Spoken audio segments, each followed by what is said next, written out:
मित्रांनो, आजचा विषय खूप वेगळा आणि विचार करायला लावणारा आहे आणि तो म्हणजे वेडेपणाचाही एक कळस असतो. मित्रांनो, आपल्या जीवनात काही लोक आपल्याला वेडे म्हणतात. कधी आपल्या स्वप्नासाठी, कधी भक्तीसाठी, तर कधी एखाद्या ध्येयासाठी झपाटून काम करत असल्यामुळे लोक आपल्यावर हसतात.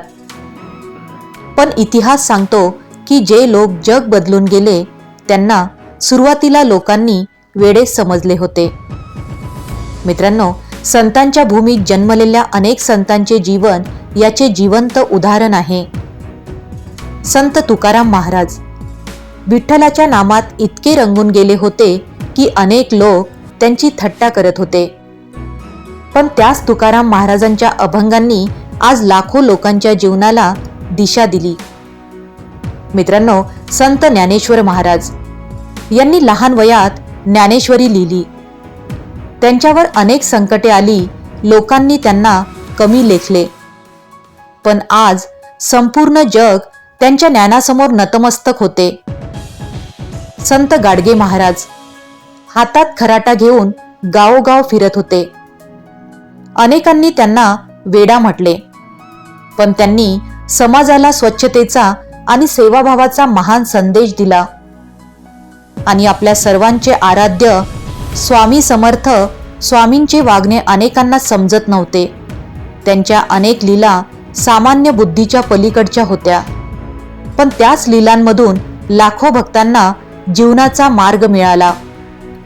मित्रांनो, जेव्हा एखादा माणूस एखाद्या ध्येयासाठी पूर्णपणे झपाटून जातो तेव्हा जग त्याला वेडा म्हणत असतं.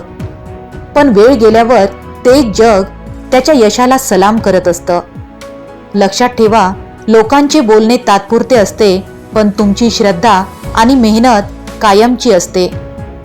जर तुम्ही भक्तीत वेडे असाल तर ते वेड जपा. जर तुम्ही स्वप्नासाठी वेडे असाल तर ते वेड सोडू नका. जर तुम्ही चांगल्या कामासाठी वेडे असाल तर जग काहीही बोलो, पुढे चालत राहा. कारण प्रत्येक वेडेपणामागे एक मोठे यश लपलेले असते आणि प्रत्येक संघर्षामागे एक सुंदर भविष्य उभे असते.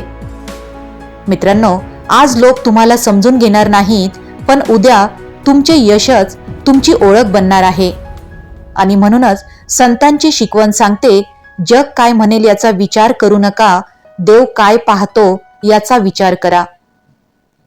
मित्रांनो, तुमच्या मनात भक्तीचे वेड असेल तर तेच वेड तुम्हाला परमेश्वरापर्यंत घेऊन जाईल.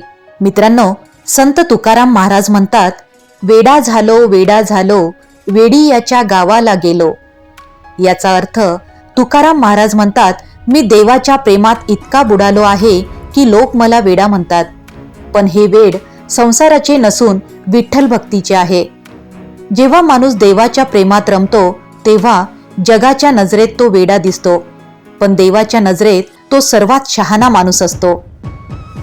तुमच्या ध्येयासाठी, भक्तीसाठी किंवा स्वप्नासाठी जर लोक तुम्हाला वेडा म्हणत असतील तर समजा तुम्ही योग्य मार्गावर आहात. मित्रांनो, संत नामदेव महाराज म्हणतात, देवाविन माझे कोणी नाही, देवच माझा पिता आणि आई.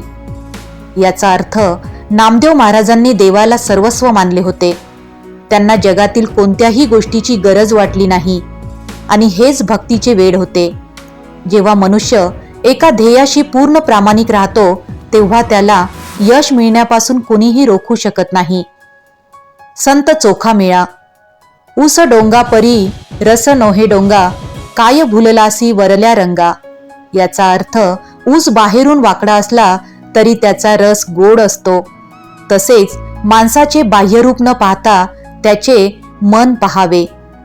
लोक तुमच्याबद्दल काय बोलतात यापेक्षा तुम्ही आतून किती मजबूत आहात हे महत्त्वाचे आहे. मित्रांनो, संत तुकाराम महाराज, आनंदाचे डोही आनंद तरंग, आनंदाची अंग आनंदाचे. याचा अर्थ जेव्हा भक्ताला देवाची अनुभूती होते तेव्हा त्याच्या जीवनात फक्त आनंद उरत असतो.